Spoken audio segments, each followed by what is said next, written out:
Bonjour, merci d'être avec nous. Alors aujourd'hui, nous avons Coralie et Maya avec nous et nous avons une invitée qui n'est autre que Béatrice Benamou Prasquier. Bonjour. Bonjour. Béatrice, vous avez un parcours riche, diplômée de Sciences Po Paris, vous avez ensuite effectué des études internationales et des études d'histoire, vous avez travaillé des années en consulting et suite à une reconversion professionnelle, vous êtes aujourd'hui coach, formatrice, thérapeute. Si nous vous invitons aujourd'hui, c'est parce que vous avez mené des recherches et des travaux sur la Shoah, sur les conflits de mémoire et organisé de multiples voyages de la mémoire en Europe de l'Est, et en particulier dans les camps d'extermination. Lors de nos émissions Viso à Vivre, nous nous penchons sur le thème de la transmission avec des femmes engagées, chacune à leur façon.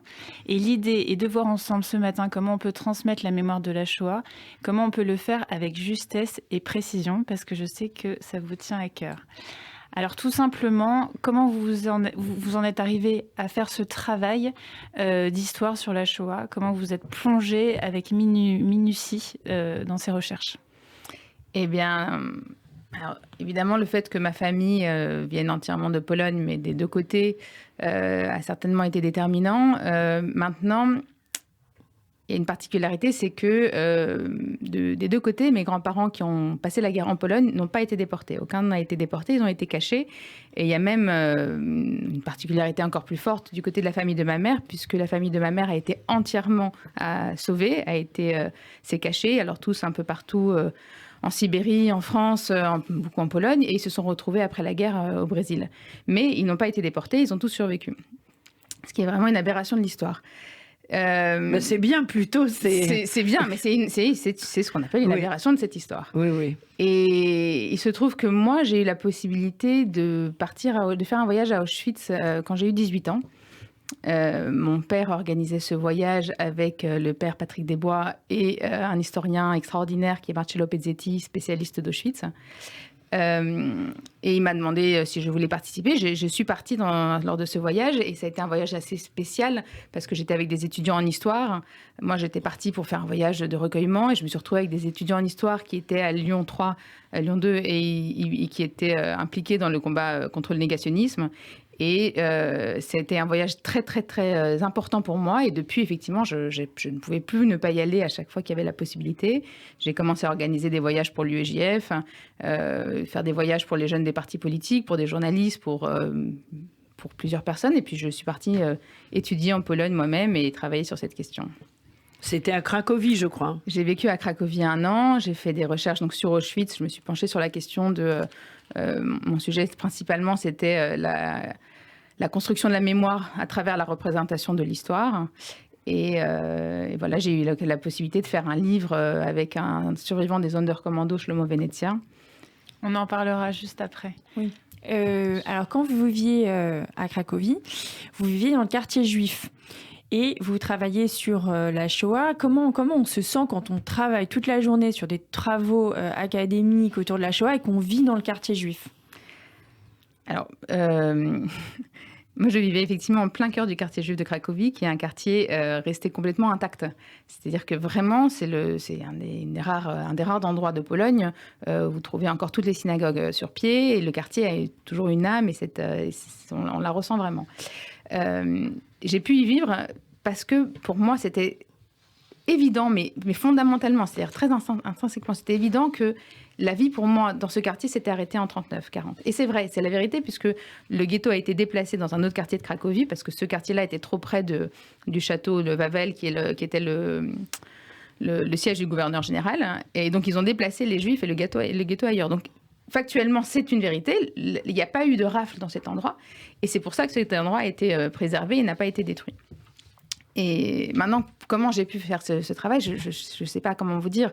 Pour moi, c'était un moment... j'étais plongée dans les études. J'ai mis de côté, effectivement, beaucoup l'aspect... horreur, parce qu'il fallait avancer. Donc, j'étais vraiment penchée sur la question, comprendre ce qui s'est passé, comprendre ce mécanisme, comprendre ce processus. Le fait que ma famille, peut-être, n'ait pas vécu à Cracovie et n'ait pas été déportée, peut-être certainement m'a aidé à mettre ça de côté et à distinguer la grande histoire des petites histoires individuelles. Et vous disiez que dans votre quartier, finalement, c'était ce quartier-là, il y avait plein de vie. Vous étiez à côté d'une cour, vous nous racontiez. Donc il y avait de la vie. C'était un quartier encore très vivant. Alors c'est un quartier encore très vivant aujourd'hui. C'est un quartier très à la mode à Cracovie. Il y a le festival Yiddish au Klezmer. Voilà, de tous musique les ans. klezmer, exactement, qui se passe là-bas. Alors il y a aussi beaucoup de c'est un peu délicat parce qu'il y a il y a des coins dans ce quartier qui sont où les gens se sont un peu réappropriés cette histoire et c'est un peu factice. Oui. Il y a beaucoup de trucs Jewish style. Ils refont des reproductions un peu factices. Donc il y a vraiment il y a de tout. Il y a un côté très décor et un côté encore très authentique. Alors, vous avez fait des allers-retours à ce moment-là au musée d'Auschwitz et vous êtes rendu compte que les visiteurs avaient, en sortant de leur visite, une mauvaise compréhension de l'histoire de l'extermination. Quelles sont pour vous les clés de succès dans un monde idéal pour que ce musée joue correctement son rôle pédagogique ? Oula, c'est très compliqué à répondre. En fait, plus généralement, et puis on est là pour parler de la transmission, le problème qu'on a sur la transmission de l'histoire, c'est quand elle est transmise par les gens qui ont survécu et par les lieux qui ont survécu, c'est qu'on parle en fait, justement, je parlais tout à l'heure de l'aberration de l'histoire, mais justement de ceux qui ont survécu. Et c'est pas l'extermination. L'extermination, la Shoah, c'est tous les autres. Pendant très longtemps après la guerre, on ne parlait d'Auschwitz que les déportés polonais, prisonniers politiques, qui avaient survécu. Donc ils parlaient d'Auschwitz. D'ailleurs, on ne parlait pas de Birkenau. On ne parlait pas d'Auschwitz-Birkenau, on parlait d'Auschwitz. Et oui, Auschwitz, après la guerre, c'est vrai. Oui. Et encore maintenant, le nom d'Auschwitz, c'est symbolique de la Shoah. Or, c'est pas Auschwitz, c'est Birkenau. Donc il faudrait se souvenir. Mais depuis quand même, je m'excuse, je vous interromps, mais depuis Simone Weil et tout ce qu'elle a écrit, et Marceline Loridan-Evans, qui parlait sans arrêt des filles de Birkenau, on en parle un peu plus tout récemment. C'est vrai. Vous êtes d'accord avec moi ? Tout à fait. Mais est-ce qu'on parle vraiment de Belzec ou de la Shoah par balle, ou même je vais vous citer le bunker 1 et le bunker 2. Qui connaît le bunker 1 et le bunker 2 à Auschwitz-Birkenau ? Vous pouvez peut-être expliquer pour les auditeurs les particularités de ces lieux ? Oui. En fait, on n'en parle pas parce que ce sont des lieux dont il ne reste plus de survivants. Le bunker 1 et le bunker 2, ce sont les lieux symptomatiques. C'est là où ont été, par exemple, exterminés les Juifs de l'Arabe du Veldiv. Et jusqu'en milieu 43, c'était là qu'avait lieu l'extermination à Auschwitz-Birkenau. C'est des lieux qui ont été détruits et dont il ne reste rien. Même, ils sont sortis même du périmètre du musée, à tel point que les Polonais qui habitaient avant dans ces endroits ont récupéré les lieux, surtout le bunker 1. Et pendant de nombreuses années, on ne savait pas où se trouvait le bunker 1. Il y avait une maison de Polonais qui habitaient là-dessus. Et il a fallu un travail énorme de Marcello Pezzetti et en l'occurrence de mon père qui a aussi beaucoup contribué pour récupérer ce lieu et déplacer en fait cette famille polonaise pour qu'ils aillent ailleurs et qu'on puisse récupérer ce lieu et le réintégrer au musée. Ceci étant, il appartient factuellement au musée, mais personne n'y va. Tous les gens qui vont à Auschwitz-Birkenau, la majorité vont à Auschwitz. À Auschwitz parce que c'est là où il y a le musée et c'est là où il y a des baraques qui ont survécu. Donc je vous disais pareil, tout à l'heure on parle de la mémoire des survivants, mais on parle aussi des lieux qui ont survécu. Belzec, il reste rien. Il reste rien. Il y a 2 personnes qui ont survécu à Belzec et dont une qui a été tuée en 1946 par des Polonais après la guerre. Donc, il n'y a pas de mémoire de ces lieux. Mais c'est ça, la Shoah. La Shoah, ce sont ceux qui ont été exterminés. C'est ça qui fait la spécificité de cette histoire. Ce n'est pas ceux qui ont survécu dans des conditions atroces et dans une souffrance terrible, mais c'est tous les autres qui ont été exterminés de manière absolument systématique, massive. Et c'est ça, important ce que vous dites, c'est très important. Et il y a une déconstruction qu'il faut essayer de mener, puisque vous nous disiez lors de nos échanges que le musée, pendant des années, a joué sur une idéologie où il y avait finalement, ils essayaient de faire passer le message qu'il y avait 2 exterminations, une indirecte et une directe. Ce qui est faux. Oui, tout à fait. En fait, l'idéologie en fait du musée pendant de nombreuses années, et c'est encore le cas, c'est de mettre en avant la spécificité du sort des Juifs uniquement sur le plan des chiffres. C'est-à-dire, oui, les Juifs ont été nettement plus nombreux, et je pense que tout le monde, quand on va au musée d'Auschwitz, le comprend. Ça, j'ai fait des questionnaires, j'ai interviewé donc les gens qui sortaient du musée. C'est très clair pour tout le monde que les Juifs étaient la majorité des victimes de la Shoah. Mais ce qu'ils ne comprennent pas, c'est la spécificité du sort qui était réservé aux Juifs et, dans une certaine mesure, aux Roms, aux Tziganes. Oui. Et on mélange tout ça. Et les Polonais ont fait ça de manière assez subtile, en parlant d'extermination directe qui a concerné les Juifs, et d'extermination indirecte, c'est-à-dire l'extermination par le travail, par l'épuisement, par la famine, par des exécutions. Et c'était une façon de mettre ça au même plan en disant, oui, bon, mais il y a eu moins de Polonais, mais quand même, nous aussi, on a été victimes de l'extermination. Et ça fait partie des erreurs fondamentales qui ne sont pas comprises.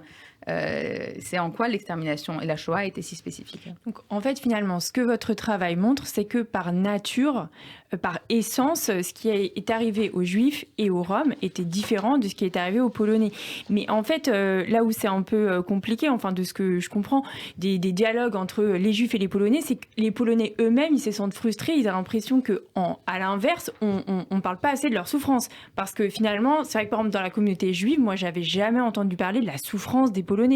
Non, c'est un peu compliqué, évidemment, voilà. On en a et très donc, peu en fait, parlé. C'est drôle parce qu'on a deux communautés qui souffrent et qui se sentent pas comprises. Les Polonais disent, mais personne ne reconnaît qu'on a souffert. Et puis les Juifs... Non, mais ils ont souffert à quel niveau? Voilà, c'est pas du tout la même chose. Voilà. Mais donc, le peuple juif a été exterminé en partie. Oui. Donc, c'est pas du tout non, le même niveau. Non, mais je dis pas le contraire. Mais en fait, ce que j'explique, c'est que les choses sont pas aussi simples quand on se place du point de vue polonais et que du coup, pour être capable de discuter avec les Polonais qui se sentent comme ça, il faut quand même comprendre leur point de vue également, quoi. C'est vrai, c'est fondamental et c'est ce que j'essaie toujours de faire passer dans les voyages parce que c'est vrai qu'on part avec des jeunes juifs qui arrivent souvent avec l'idée que la Pologne, tous les Polonais sont antisémites, que tous les Polonais ont dénoncé des juifs, que les Polonais sont responsables. Et c'est faux. C'est faux. Si les juifs ont vécu si longtemps en Pologne et ont été si nombreux en Pologne, c'est pas pour la beauté des paysages et la douceur du climat, c'est aussi parce que pendant de nombreux siècles, ils ont été accueillis et qu'ils ont pu y développer une communauté florissante et une culture florissante.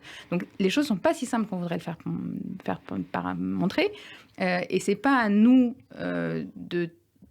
que des Juifs polonais qui ont vécu en Pologne me disent qu'ils ne veulent pas revenir en Pologne et qu'ils ne veulent pas parler à des Polonais. Je le comprends, et qu'ils détestent les Polonais, je l'entends parfaitement et c'est tout à fait légitime. En revanche, nous, petits enfants, on ne peut pas être porteur de cette haine irrationnelle et peut-être le mot irrationnel me semble un peu fort. Peut-être pas si irrationnel que ça, parce qu'on connaît l'histoire de nos familles et on sait pourquoi ils ont dû quitter la Pologne. Et c'est entre autres à cause de l'antisémitisme ambiant et des pogroms. Et on trouve ça dans toute la littérature. Donc c'est pas si irrationnel. Bien mais sûr. Vous avez raison, il faut parler. Sauf que en ce moment, en Pologne, il y a eu plusieurs faits ces dernières années qui ont montré qu'il y avait des poussées d'antisémitisme qui revenaient violemment. Est-ce que vous êtes d'accord avec ça? Alors, en Pologne, il existe beaucoup, et pas que en Pologne, dans de nombreux pays, j'ai vécu ça, j'ai trouvé ça, un antisémitisme traditionnel, assez primaire, c'est-à-dire vraiment des gens qui sont peu cultivés, qui gardent l'image parfois même des Juifs qui ont tué Jésus. Enfin,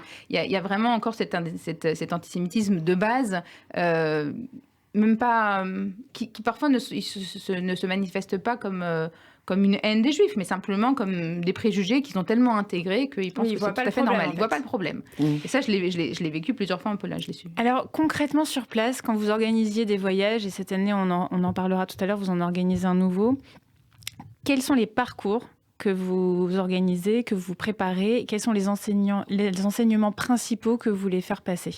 Alors déjà, pour moi...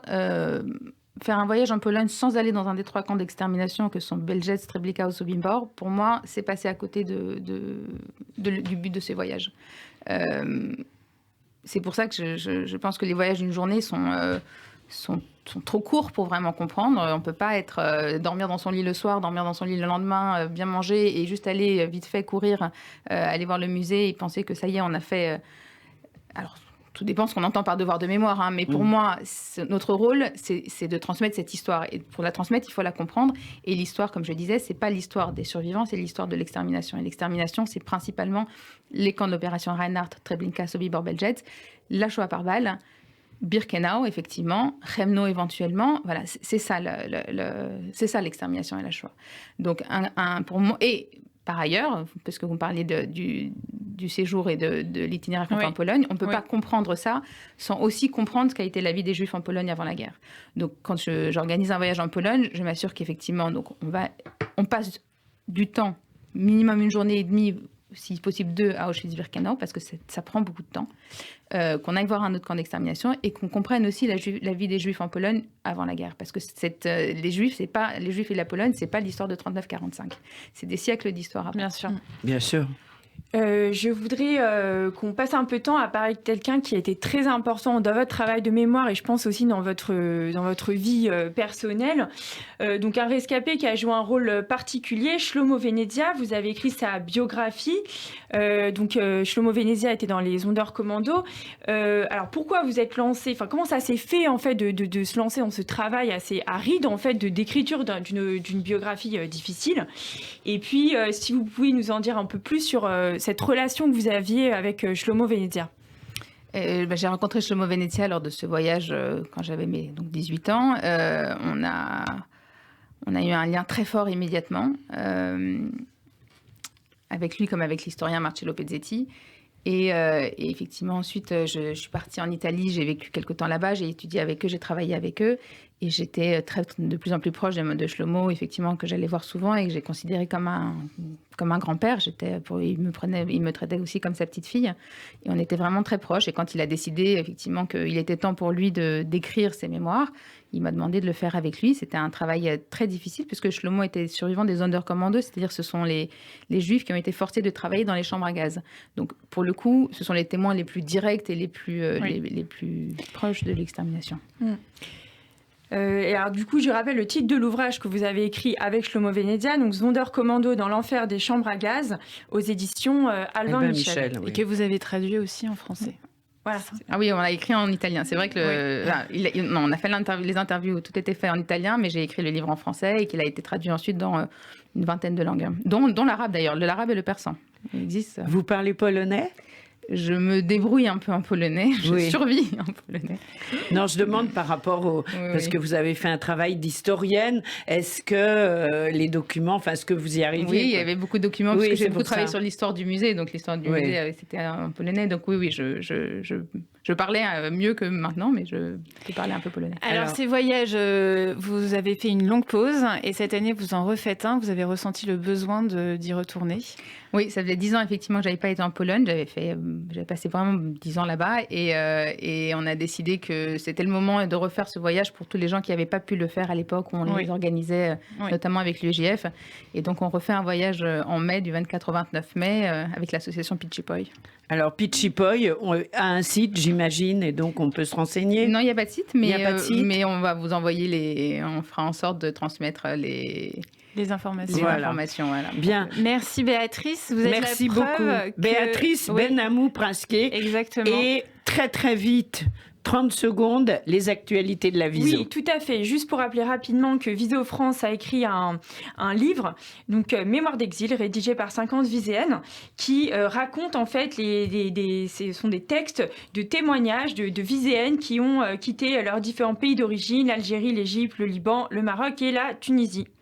Eh bien, voilà, on pourra faire une émission là-dessus. Ça a l'air passionnant également. Béatrice Benamou Prasquier, merci. Maya Coralie, merci beaucoup d'avoir été avec nous. Et rendez-vous pour une prochaine émission de la Viso.